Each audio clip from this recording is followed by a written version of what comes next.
নমস্কার বন্ধুরা, গল্প শোনার আসরে আবারও স্বাগত। আশা করি সবাই ভালো আছেন, সুস্থ আছেন। আজকে শোনাবো বনফুলের লেখা একটি ছোট গল্প, হৃদয়েশ্বর মুখুজ্জে। বলাইচাঁদ মুখোপাধ্যায়ের এই গল্পটি ইউজিসি নেট সিলেবাসেরও অন্তর্ভুক্ত। শুরু করছি গল্প হৃদয়েশ্বর মুখুজ্জে। গৌরবগঞ্জের জমিদার হৃদয়েশ্বর মুখুজ্জে ওরফে ঋদুবাবু অদ্ভুত প্রকৃতির লোক ছিলেন। তার চেহারাও ছিল অনন্য সাধারণ। প্রকাণ্ড ভারী মুখ, এক মাথা কোকড়ানো বাবরি চুল, বিরাট গোঁফ, জমকালো ঝুলপি, চোখ দুটি বড় বড় লাল লাল, নাকটা খাঁড়ার মতো, শরীর যেমন লম্বা তেমনই চওড়া। ঋদুবাবুকে সবাই ভয় করত, আবার ভালোবাসত। আমার সঙ্গে তার দুবার মাত্র দেখা হয়েছিল। প্রথমবার দেখা হয় তার বাড়িতে। আমি তখন সবে ডাক্তারি পাশ করে বেরিয়েছি। কোথায় বসবো ঠিক করতে পারিনি তখনও। পয়সার জোর ছিল না তেমন, একটা চাকরির চেষ্টা করছিলাম। এমন সময় ঋদুবাবু হঠাৎ আমাকে ডেকে পাঠালেন একদিন।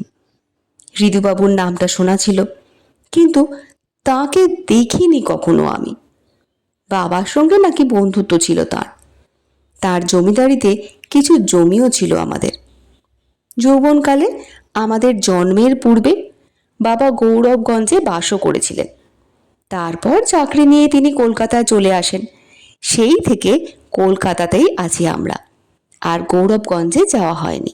হঠাৎ ঋদুবাবুর চিঠি এসে হাজির হলো। বাবাকেই লিখেছিলেন তিনি।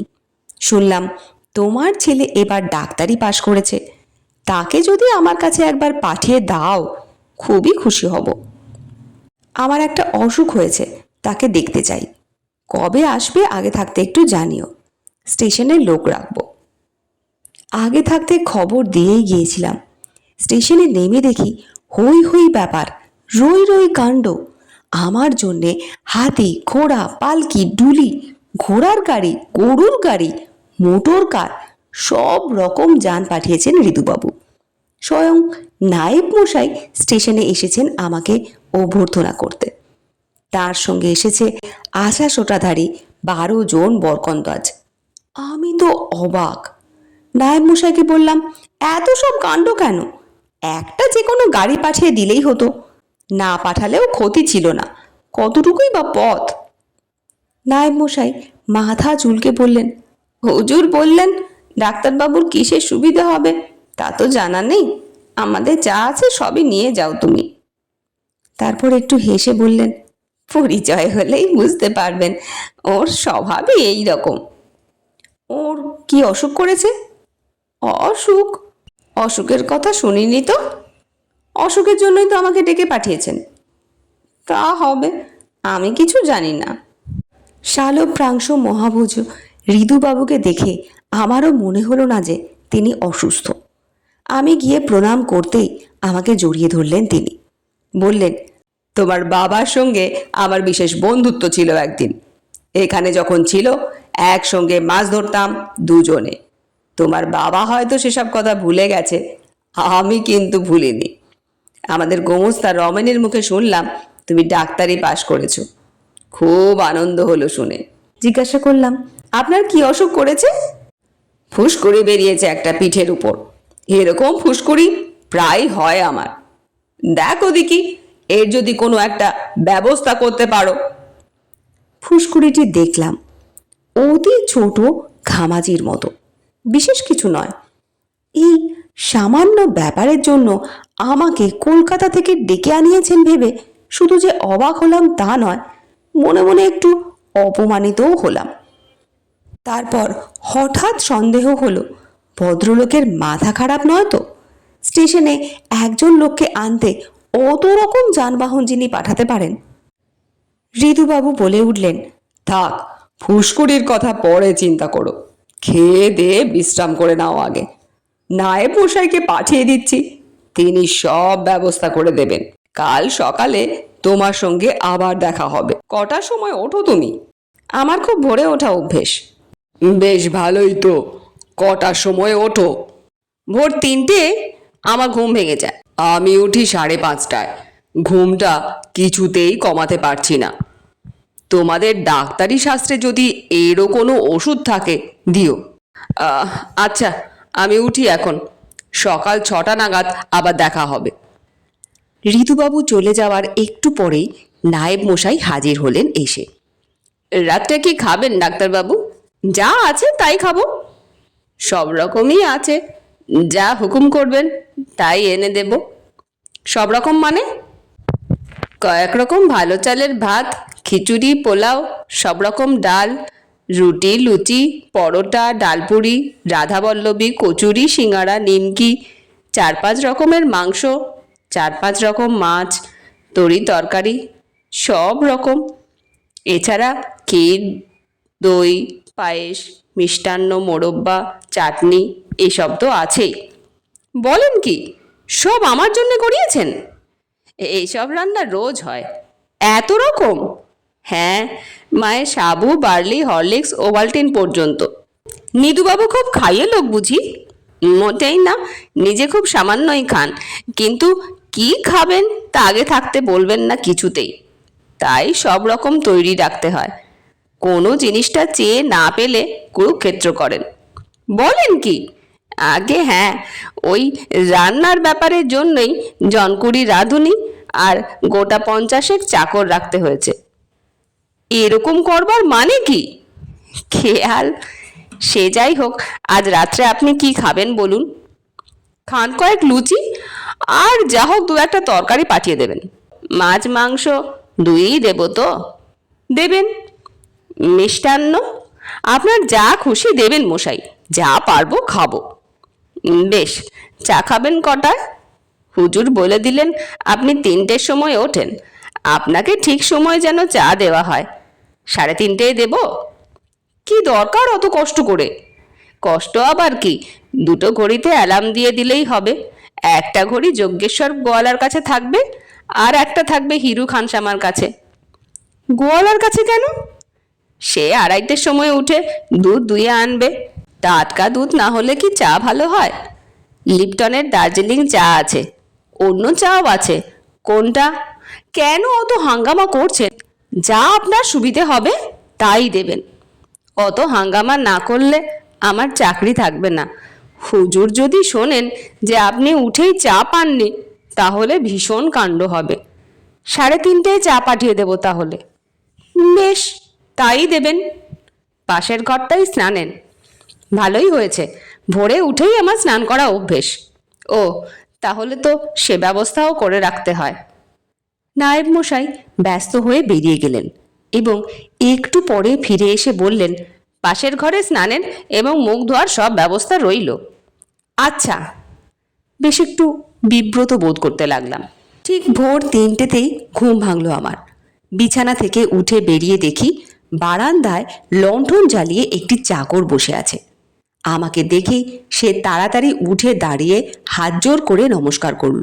তারপর বলল, এখনই স্নান করবেন কি? গরম জল তৈরি আছে, আনবো? নিয়ে এসো। স্নানের ঘরে ঢুকে দেখি সেখানেও এলাহি কাণ্ড। দাঁত মাজবার জন্যে কয়েক রকম দেশি বিলাতি মাজন, টুথপেস্ট, টুথব্রাশ, এমনকি দাঁতন পর্যন্ত মজুদ রয়েছে। তাছাড়া রয়েছে নানা রকম তেল, সাবান, তোয়ালে, গামছা, এমনকি স্নো পাউডার, আতর, এসেন্স পর্যন্ত। স্নান সেরে বেরিয়ে দেখি হিরু খানসামা দাঁড়িয়ে রয়েছে। সেলাম করে বলল, চা তৈরি হুজুর। হাত ঘড়িটার দিকে চেয়ে দেখলাম ঠিক 3:30 বেজেছে। ঠিক 6টার সময় ঋতুবাবু এলেন। তার পিঠের ফুসকুড়িটা আর একবার দেখলাম ভালো করে। সত্যি বিশেষ কিছু নয়। আমার ব্যাগেই একটা মলম ছিল, লাগিয়ে দিলাম সেটা। ঋতুবাবু বললেন, মাছ ধরতে ভালোবাসো তুমি? কখনো ধরিনি। মাছ ধরা দেখবে? তা দেখতে পারি। তাহলে বেড়া জালের ব্যবস্থা করতে হয়। ঋতুবাবু তার জল করের নায়েবকে ডেকে পাঠালেন। তিনি আসতেই বললেন, জেলেদের খবর দাও, সাগর বিলে জাল ফেলুক তারা। বিকাশকে নিয়ে আমি যাচ্ছি একটু পরে। সাগর বিল থেকে 10 মণ মাছ উঠল, বড় বড় রুই কাতলা। জল থেকে লাফিয়ে লাফিয়ে উঠছিল তারা। এত বড় বড় জীবন্ত মাছ আমি জীবনে কখনো দেখিনি। দেখবার মতো দৃশ্য বটে। আমি শহুরে লোক, কলকাতার গলিতে বাস করি। দৈনিক 1 পোয়া মাছ কেনা হয় আমাদের বাড়িতে। একটা কথা বারবার মনে হতে লাগলো আমার, 10 মণ মাছ ধরবার কি দরকার ছিল? এ কি অপচয়! বাড়িতে একটি মাত্র মাছ গেল, বাকি সব মাছ বিলিয়ে দেওয়া হলো। গৌরবগঞ্জে 5 দিন ছিলাম। এই 5 দিনের প্রতি মুহূর্তে একটি কথাই আমার কেবল মনে হয়েছে, ভদ্রলোক বড় বেশি অপব্যয় করেন।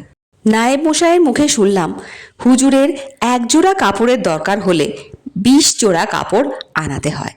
পাঞ্জাবি, কামিজ, গেঞ্জি সমস্তই ডজন ডজন করানো চাই, নানা রকম ছিটের।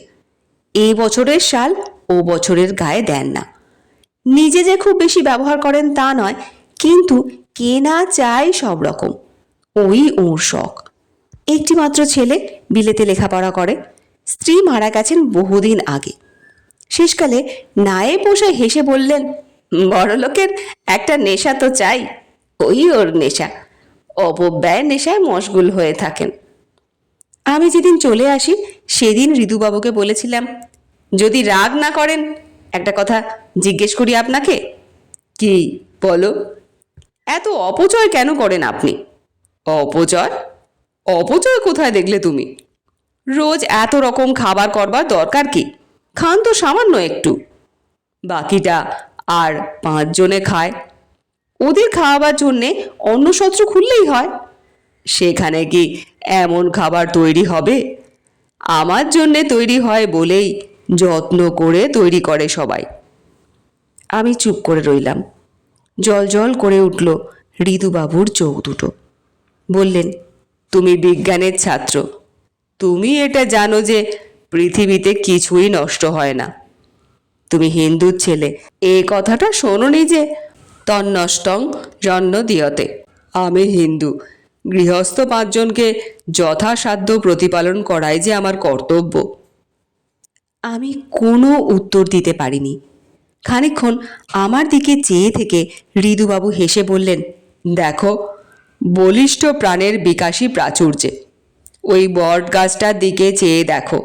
সহস্র সহস্র পাতা বেলে দাঁড়িয়ে রয়েছে, কোটি কোটি বীজ ছড়িয়ে দিচ্ছে চতুর্দিকে, শত শত পাখিকে আশ্রয় দিচ্ছে, পথিককে ছায়া দিচ্ছে। এইসব না করলেও ওর চলতো, কিন্তু তাহলে ও বট গাছ হতো না। আমি চুপ করে রইলাম। কলকাতার ফিরে আসবার দিন 7 পরে ঋতুবাবুর চিঠি পেয়েছিলাম একটা। চিঠিখানা এখনো আছে আমার কাছে। লিখেছিলেন, আশা করি নিরাপদে পৌঁছে আছো। যদিও তুমি আমার ছেলের মতো, তবু তুমি ডাক্তার, তোমাকে ফি না দিলে অন্যায় হইবে, তাই সামান্য কিছু পাঠাইলাম। দ্বিধা করিও না, ইহা তোমার প্রাপ্য। তোমার বাবাকে আমার ভালোবাসা দিবে, তুমি আমার আশীর্বাদ জানিবে। ইতি শুভার্থে হৃদয়েশ্বর মুখোপাধ্যায়। চিঠির সঙ্গে একটি 5,000 টাকার চেক ছিল। ঋতুবাবুর সঙ্গে দ্বিতীয়বার দেখা হয় 20 বছর পরে কাশীতে। তখন শীতকাল। সিদ্ধেশ্বরের মন্দির থেকে বেরোচ্ছি। হঠাৎ চোখে পড়ল চাতালের একধারে একটি ছেঁড়া কম্বল গায়ে দিয়ে বৃদ্ধ বসে আছেন একজন। গায়ে জামা নেই, পায়ে জুতো নেই, মুখটা চেনা চেনা ঠেকল। ক্ষীণভাবে মনে হলো কোথায় যেন দেখেছি। একটু এগিয়ে গেলাম। বৃদ্ধ আমার মুখের দিকে চেয়ে চেয়ে দেখলেন, তারপর হেসে বললেন, কে, বিকাশ নাকি? হঠাৎ ঋতুবাবুকে চিনতে পারলাম। এগিয়ে গিয়ে প্রণাম করলাম। এ কি, আপনি এমনভাবে এখানে? আজকাল এখানেই থাকি। এখানে কেন? জীবনের শেষ আশ্রম যে সন্ন্যাস। অবাক হয়ে গেলাম। কোথায় বাসা আপনার? বাসা নেই, এই মন্দিরে পড়ে থাকি, ভিক্ষা করে খাই।